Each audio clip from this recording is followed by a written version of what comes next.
Welcome to A Healthier, Happier You, the people working to make it happen. Today I'm joined by Ashley Blankenbaker, Director of Marketing at Holiday World and Splashin Safari, who's creating exceptional family experiences and driving innovative marketing strategies in the theme park industry. Her insights are invaluable for audience looking to understand successful brand engagement and family entertainment. Ashley, thanks for being here. Thank you so much for having me, Evan. I'm really excited for our conversation today. Me too. So, what's the origin story behind Holiday World? So, Holiday World actually started as Santa Claus Land.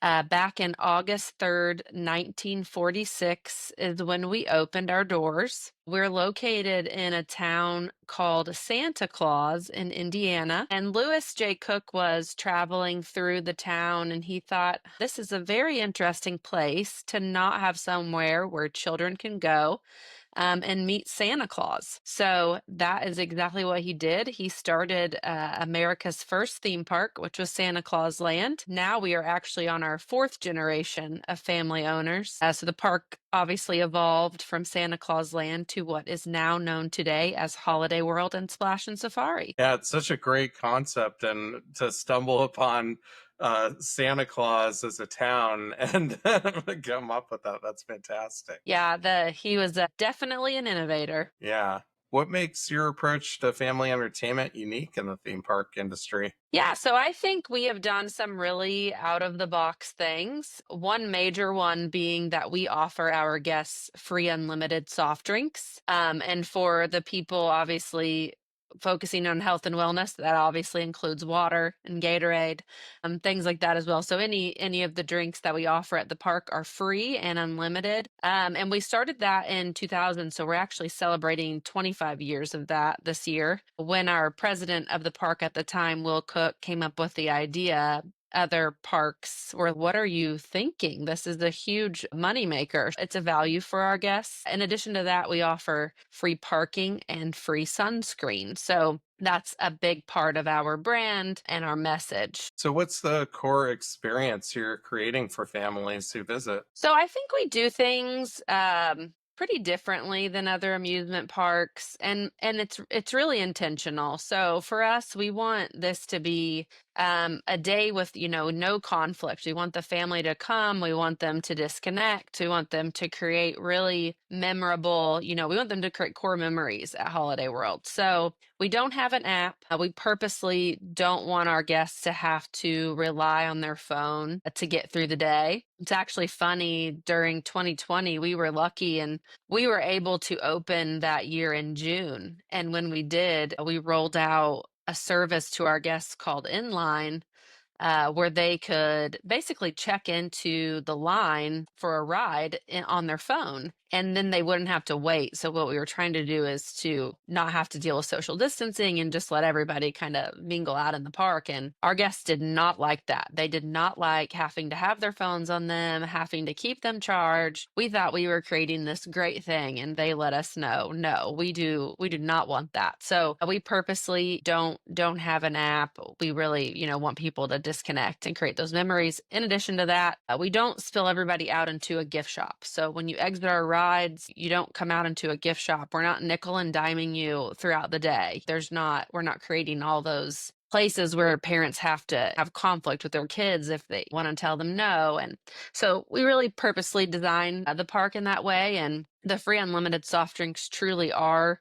free and unlimited, like they're everywhere. We have several places where people can go and get their drinks, several places where they can go and get their free sunscreen. So we try to be different in that way. Do you think that's been a big part of attracting and retaining visitors? I think that the value piece definitely attracts visitors. And I think that it's one of those subconscious things that probably helps us to retain guests, but they may not realize it. We did some story finding recently where we're going through our summer marketing. We're getting all of that set up and ready to go. And we did a bunch of story finding where we reached out to guests and called them and just had conversations with them. And some of the really big takeaways were those family memories that people struggle to make those connections these days. It's such a fast paced world. I know my evenings, I have 3 kids, are filled with driving this kid to this practice and this kid to this practice, and then trying to find time even for dinner, and much less dinner as a family at the table. So, amusement parks are really a great place. There's something for everyone to do. Everyone's going to have fun and just really good quality together time with your family. I know that there's certain incredible rides there that you're known for. Maybe you could talk a little bit about those. Yeah, definitely. So we have several award-winning coasters. So I'll rewind a little bit in that I talked about us starting as Santa Claus Land, and we were a Christmas themed park. Over the years, as we grew and when we became Holiday World, we also have Halloween, Thanksgiving, 4th of July, still have Christmas, and then we have our water park, Splashin Safari. So we really are like celebrating the holidays. We're open May through November 2nd this year. So we're celebrating holidays every day. And that's our goal, is that like we want you to feel like you came home for the holidays when you enter our gates.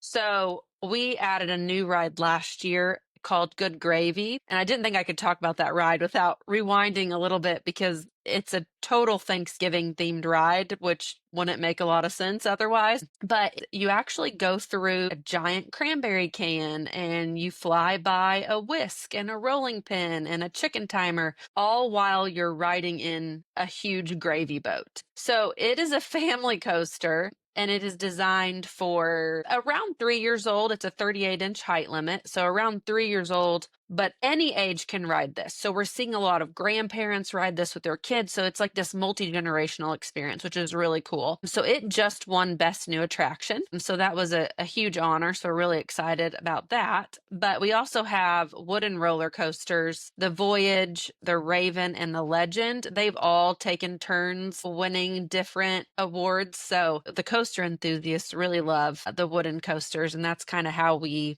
I guess, made our mark in terms of roller coasters. We started with those wooden coasters.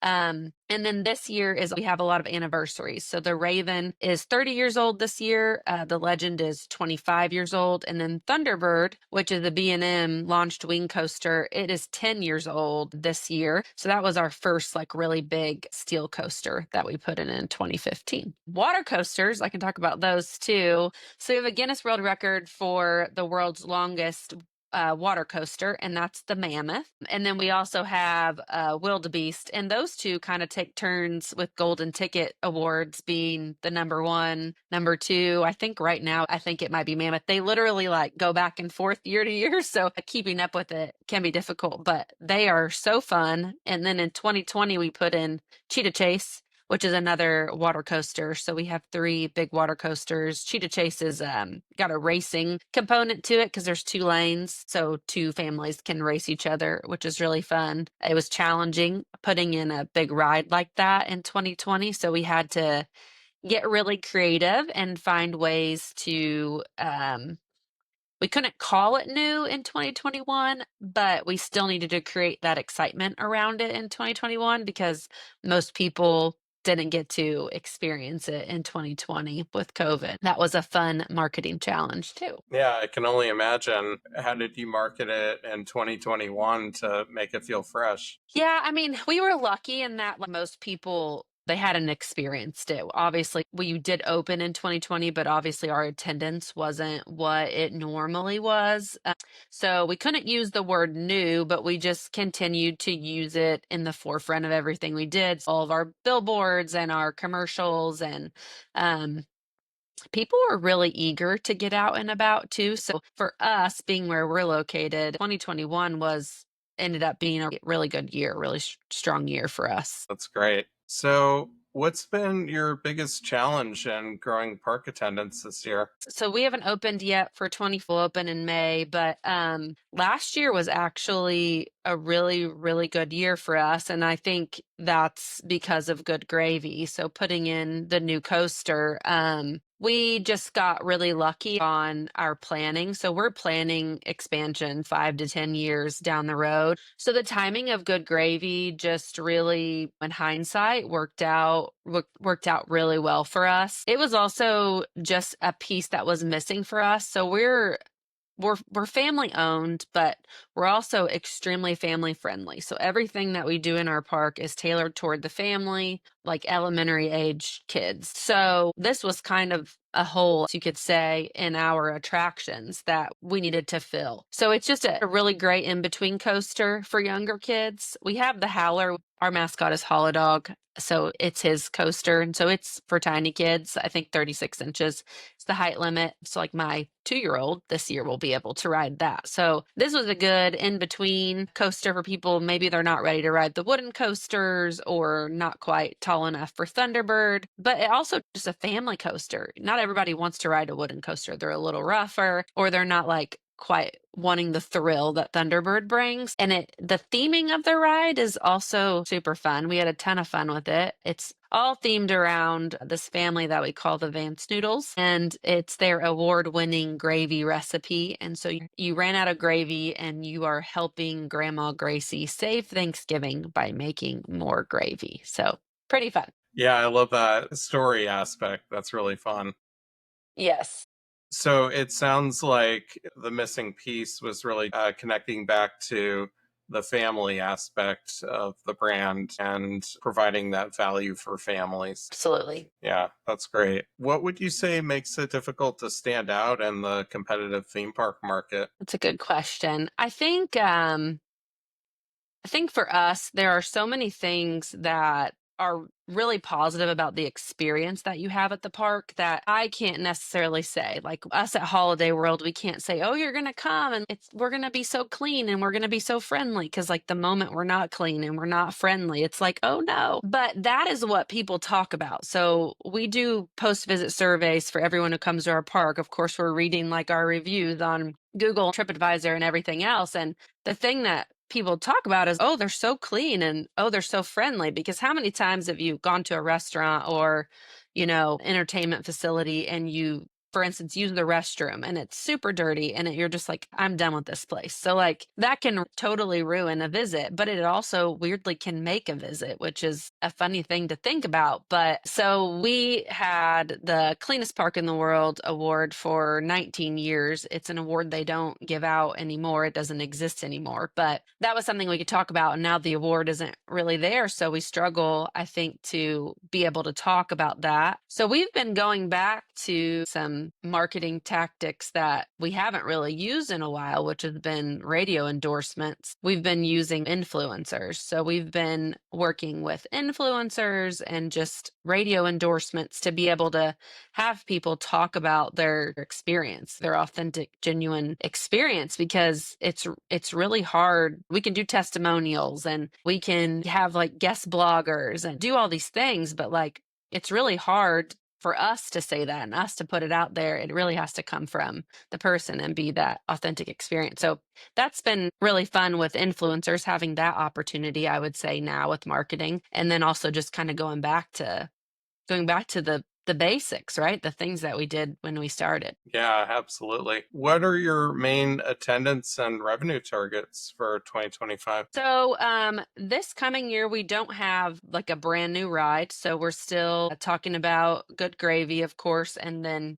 being that it was received the best new attraction. And then also really leaning into celebrating 25 years of free unlimited soft drinks, because that is such a big differentiator for us. So we're aiming obviously for reaching the million visitors every year. I just am always looking to increase revenue and make it better than the year before. Season passes are also huge for us, so increasing season pass sales and season pass attendance.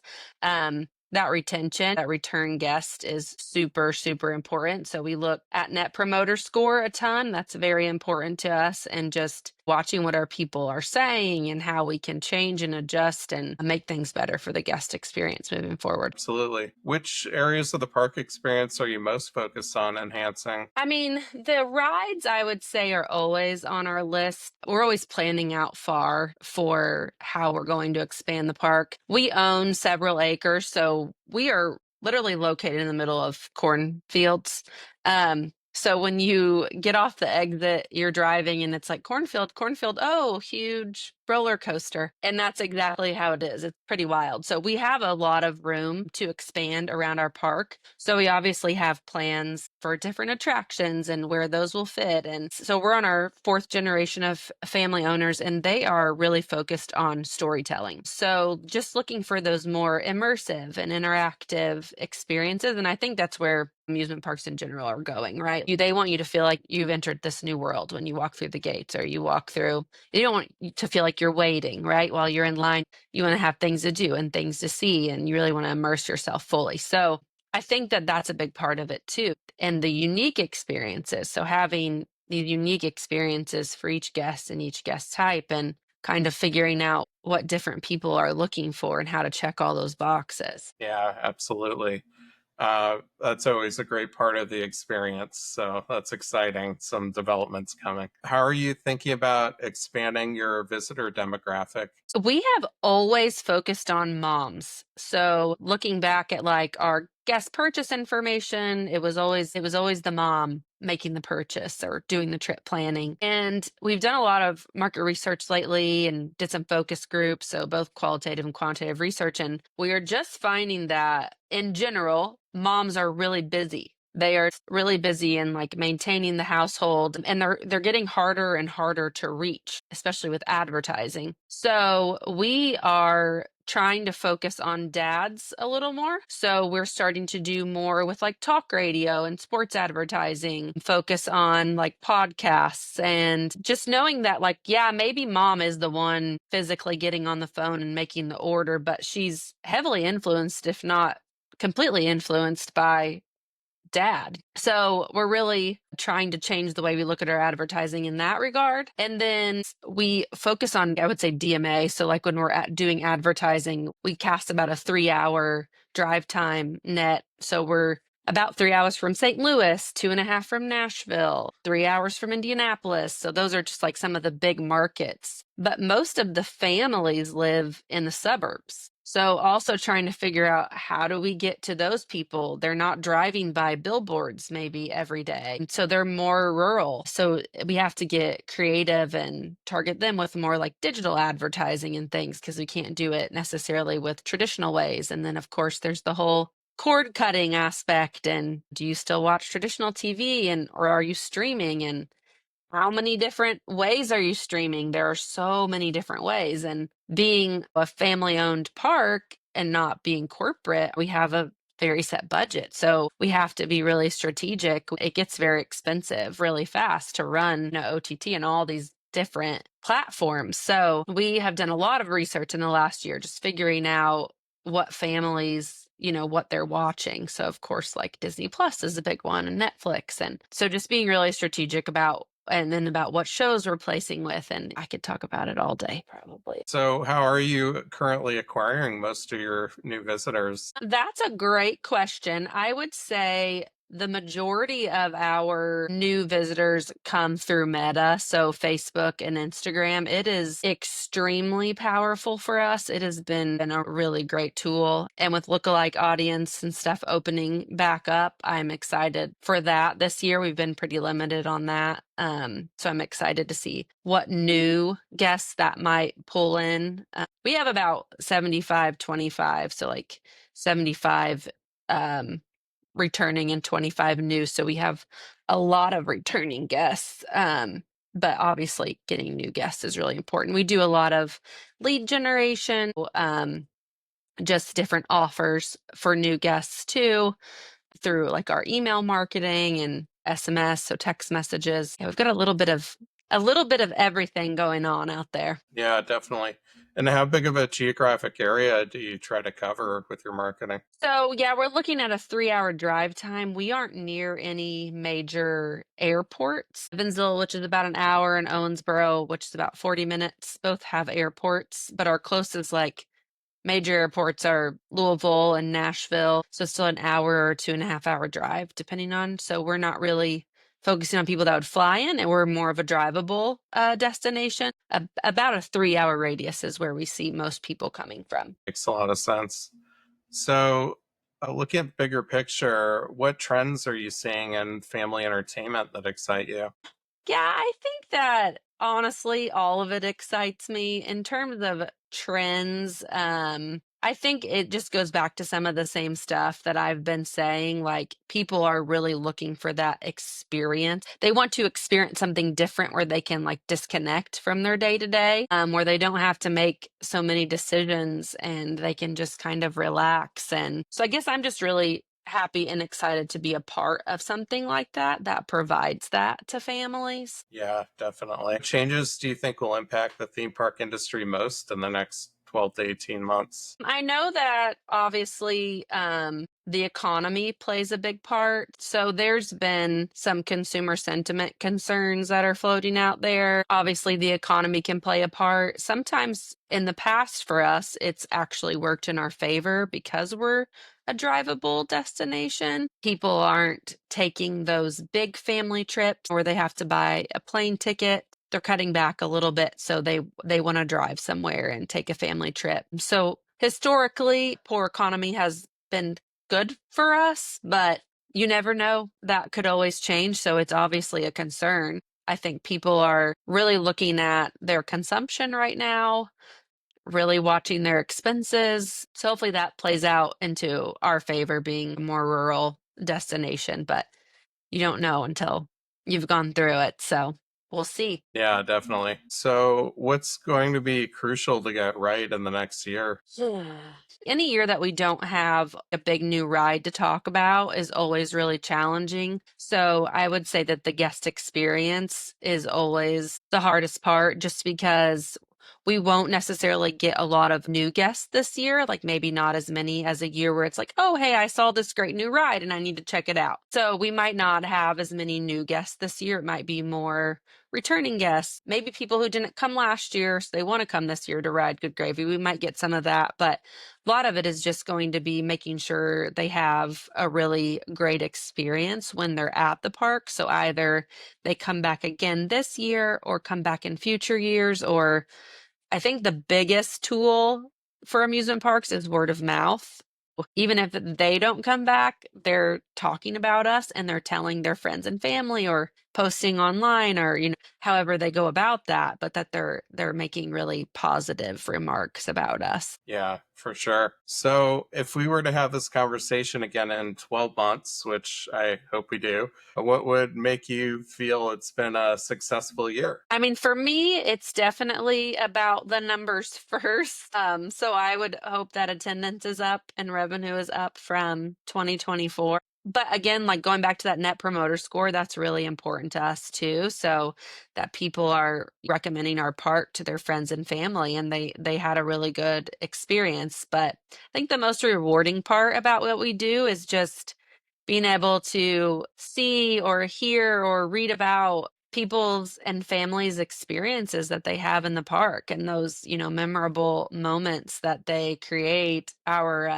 We have someone who's in charge of reading like all of our reviews and responding to emails. That can be a really challenging job, but also a super rewarding job. So I love hearing some of the stories that he has shared with him. So he sends those out to all of us. And it's always just really, really special how just one simple day in our world can just create these lasting and even sometimes life-changing memories for individuals and families. Yeah, that's incredible. I love that. Well, that's it for today's episode of Healthier, Happier You, the people working to make it happen. Huge thank you to Ashley for sharing her insights and the amazing work that Holiday World is doing to help families create healthier, happier memories together. If you enjoyed this conversation, make sure to subscribe, leave a review, and share with someone who could benefit. And if your brand or business making an impact in health, wellness, or personal care, we'd love to help you grow. Connect with me at luxhammer.com. Thanks for listening. Until next time, stay healthy, stay happy, and keep making a difference.